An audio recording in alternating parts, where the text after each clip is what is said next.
अच्छा सही बताओ, श्रवण कुमार के माँ बाप ने कब ये श्राप दिया दशरथ को कि श्राप वरदान बन गया? कब श्राप दिया श्रवण कुमार के माँ बाप ने कि श्रवण कुमार के माँ बाप का श्राप दशरथ जी के लिए वरदान बन गया? जब श्रवण कुमार ने अपने प्राण की आहुति दी तब। बोलो भाई, श्रवण कुमार ने प्राण की आहुति दी तब। अगर श्रवण कुमार अपने प्राण की आहुति न देता तो क्या श्रवण के माँ बाप जो है महाराज श्री दशरथ से कुछ कहते? और कुछ नहीं कहते तो कहां से वरदान होता? लोग कहते हैं श्राप दे दिया, मैं कहता हूं वो श्राप भले ही सुनने में लगता हो, लेकिन दशरथ के लिए वही श्राप वरदान बन गया है। यह है भक्ति का प्रभाव। श्राप क्या बन गया? वरदान बन गया। ये भक्ति का प्रभाव। इसलिए जहां पर भक्ति होती है वहां श्राप अपना असर नहीं करता है। श्राप क्या बन जाता है? वरदान बन जाता है। और सबसे बड़ी भक्ति, अगर श्राप को वरदान बनाना चाहते हो तो सबसे बड़ी भक्ति है कि हर घर का युवान बूढ़े माँ बाप की सेवा करे घर में।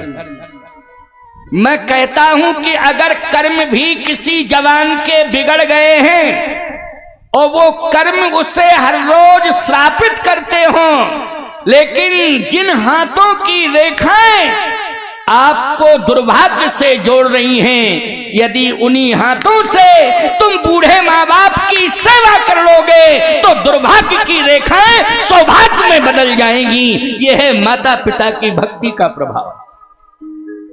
ये दुर्भाग्य की रेखाएं सौभाग्य में बदल जाएंगी। इन हाथों से बूढ़े माँ बाप की सेवा कर लो।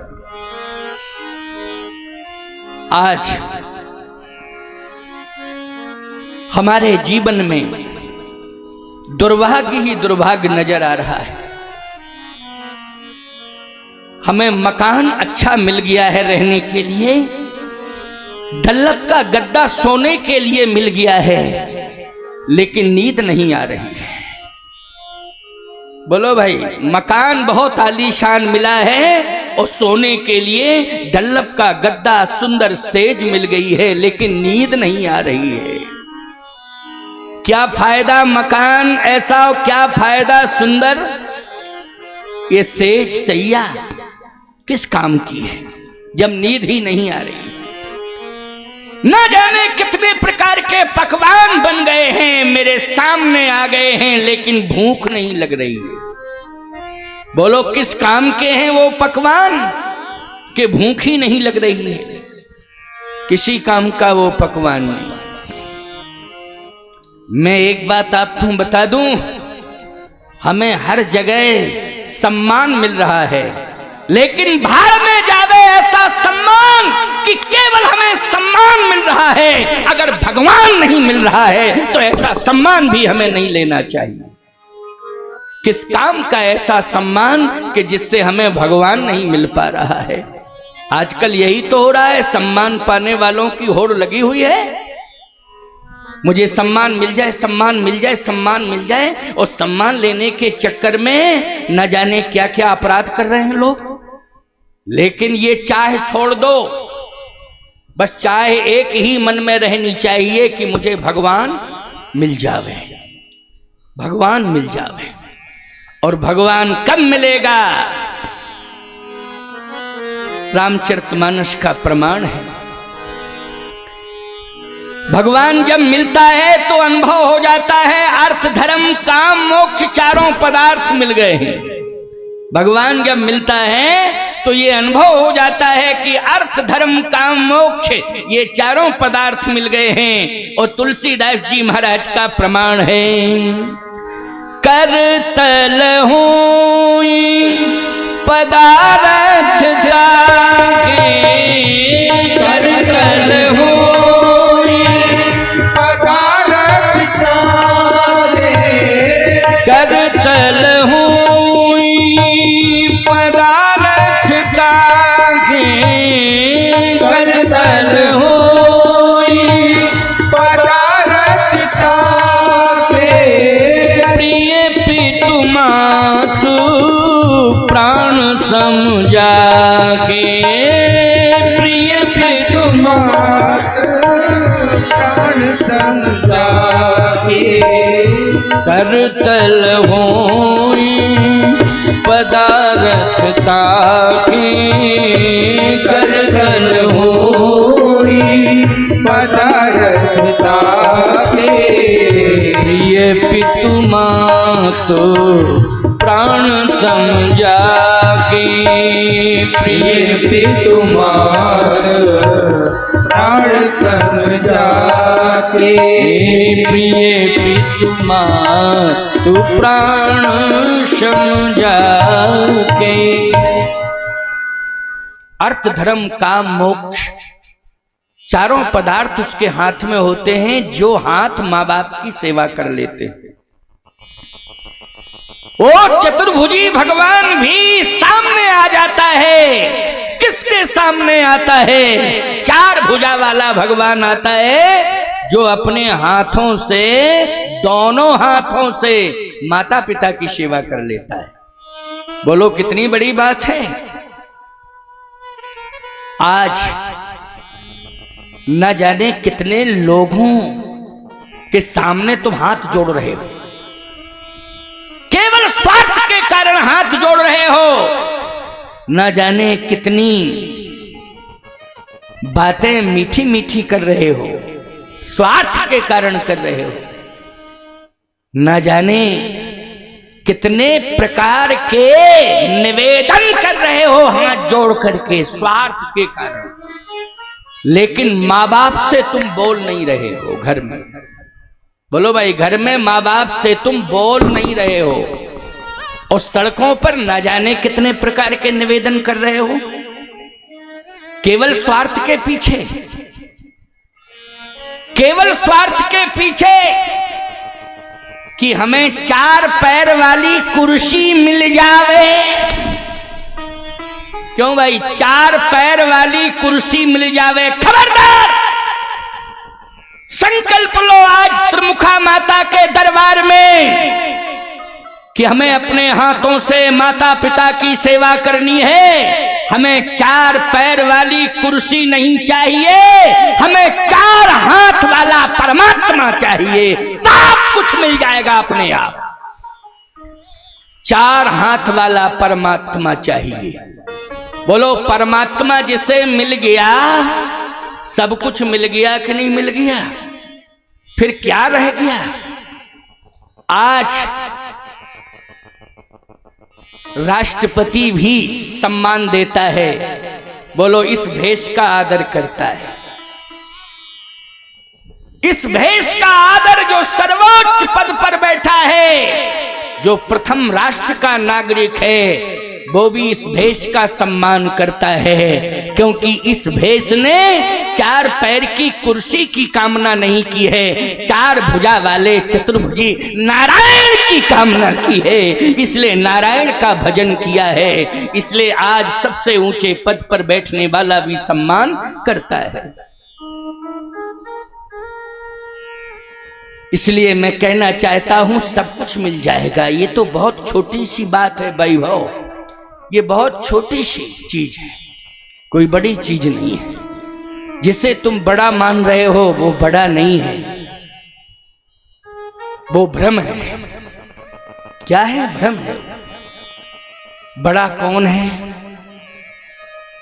याद रखना, बड़ा वो है जो सबको अपने से बड़ा मानता हो। जो सबको अपने से बड़ा मानता हो, बड़ा वो है। और ये भावना कब आएगी? जब रामायण पढ़ोगे तब। जड़ चेतन जग जीव जत सकल राम मैं जान, बंदों सबके पद कमल सदा जोर जुग पान। बोलो भाई, ये लिखने वाला और कहने वाला सबसे बड़ा हो गया दुनिया में कि नहीं हो गया?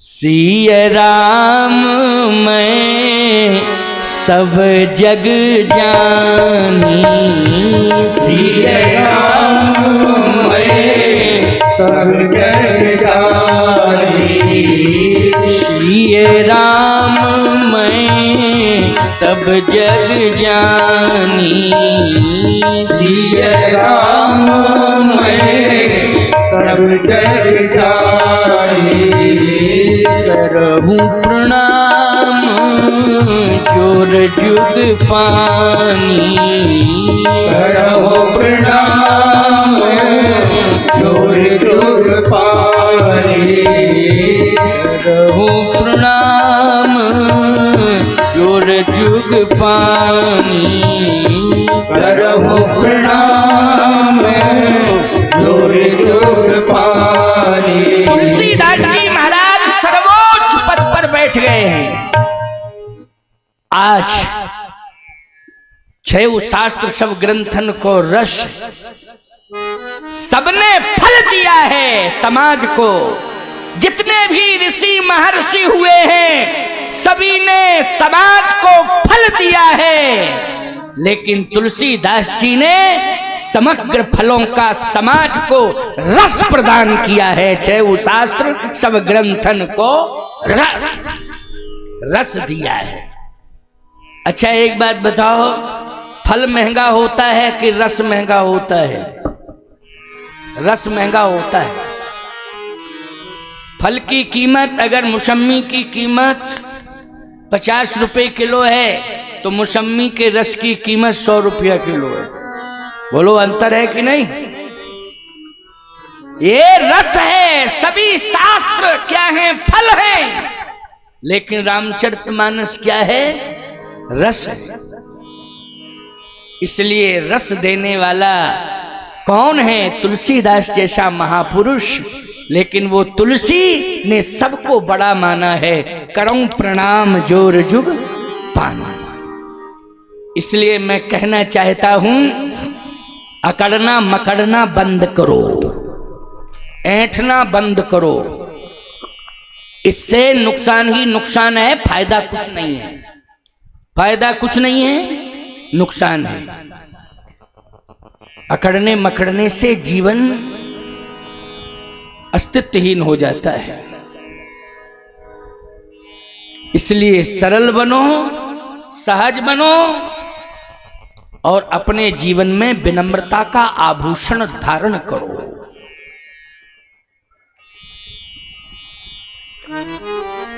भगवान शंकर ने कहा, एक राजा के सामने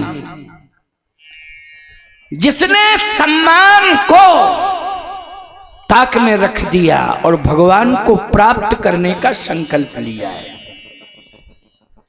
कौन सा राजा है वो? भगवान शंकर ने कहा, पार्वती ध्यान से सुनो, वो राजा साधारण नहीं है।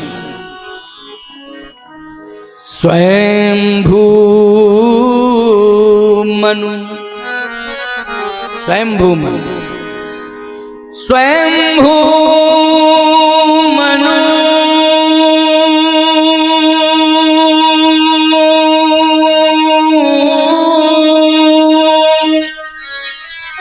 अरु सतरूपा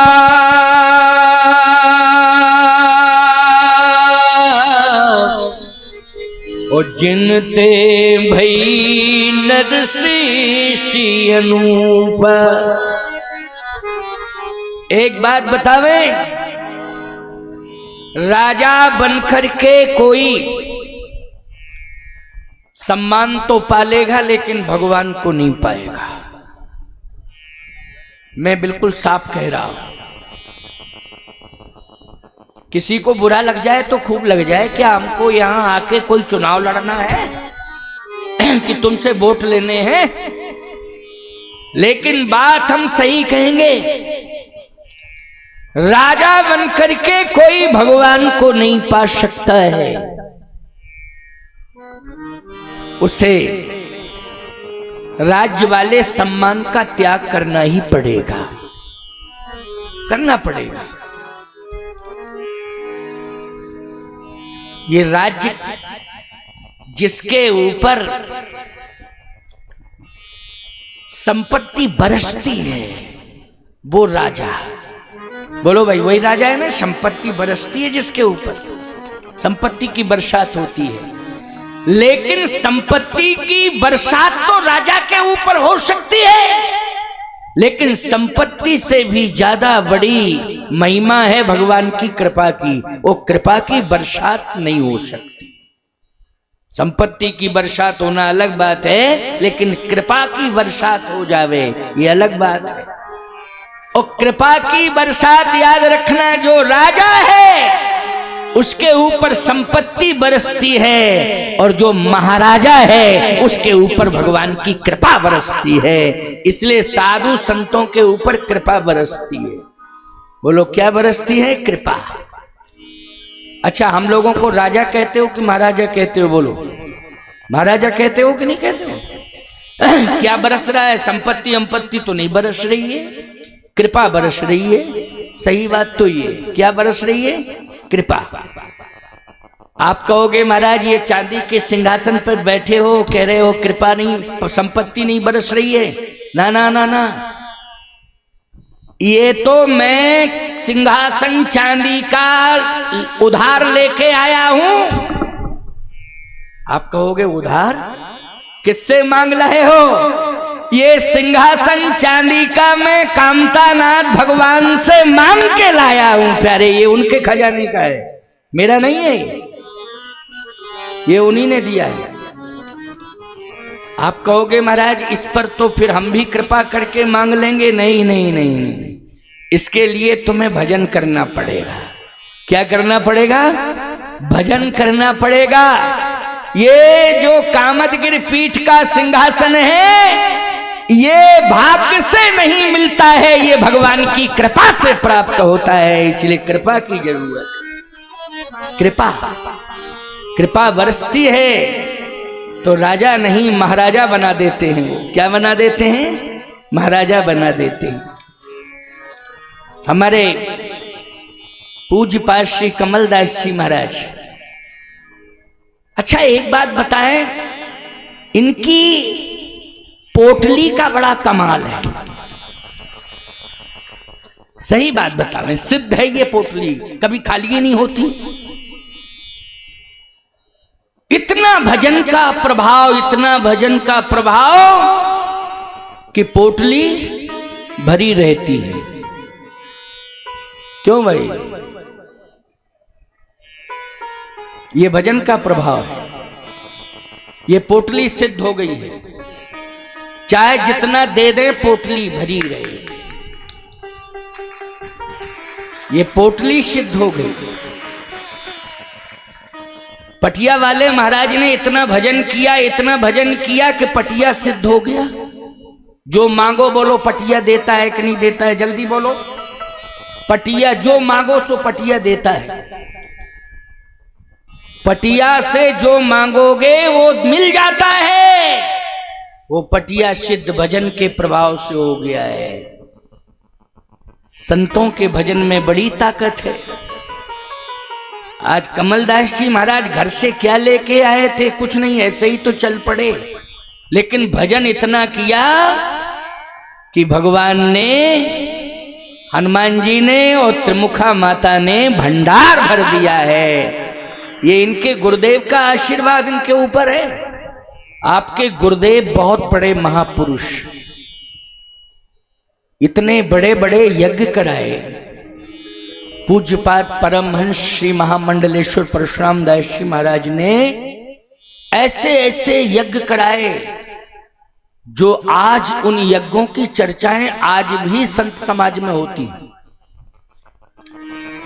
यानी मैंने धर्म संघ के पंडाल में तीर्थराज प्रयाग में धर्म सम्राट करपात्री जी महाराज से श्री परशुराम दास जी महाराज के उस तप की और उस भजन की चर्चा, उनके यज्ञ की चर्चा मैंने प्रयाग में सुनी थी करपात्री जी महाराज के मुख से।